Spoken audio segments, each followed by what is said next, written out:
While it more commonly happens in the PC space on the Steam platform, on occasion you'll see games on the Switch as well that simply don't feel like they're complete. Whether it's due to their looks, their overall play, or just a permeating lack of refinement, some games just don't feel like they're ready for prime time. While Unturned could have some appeal for the right kind of fan, on the whole, it just doesn't leave much of any impression of polish, and that makes it tough to enjoy.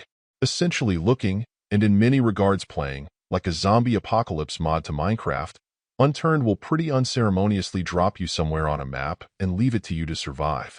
You're able to play solo locally or join up with people online, hoping to try to evade detection as much as possible while you try to gear up, and then slowly take things on, being careful to know your limits.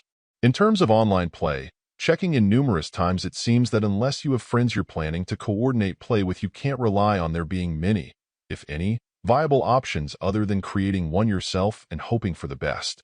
One thing that's at least pretty cool is that in general the map is pretty large, featuring a variety of small towns and even some things like military bases for you to seek out some good loot from, but you'll need to be careful since there are generally zombies hanging around everywhere. With some luck, you'll be able to find a vehicle to roam around in for a bit, helping you to more efficiently get around and scope out some places to grab some gear from. The thing is, there are absolutely issues here. The most noticeable thing is the generally unpolished state of just about everything. It's not just a problem of still having blocky characters in this day and age, or of how difficult it can be to tell what objects are lying about when most of them look roughly the same until you inspect them. The problems then continue when you pick things up and try to equip or use them as well.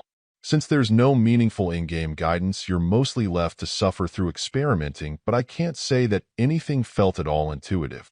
Then there are the elements like combat that are realized in a laughably poor manner, making it hard to tell if you're even having success until your enemy simply drops dead. Also, if you're planning to try to drive, it's a great convenience, but good luck with how poorly it controls and will tend to stutter along even as slowly as the vehicles tend to move. That's before even getting into the crafting system, which is also not well conceived from an interface perspective. No matter how you cut it, this really doesn't feel like a game that has been put through a proper vetting and refinement process. It feels more like it was simply released as is.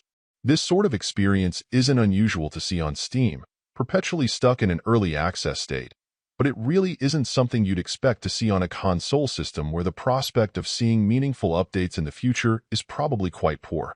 It's nice to see games coming to the system that aren't quite like anything else out there, but that doesn't excuse coming to the party with something in such an unrefined state.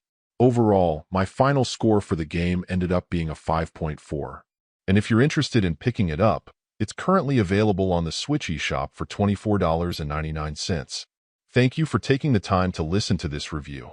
And if you'd like more information or ideas of indie games worth checking out on Switch, be sure to click on the link provided in the description. Until next time.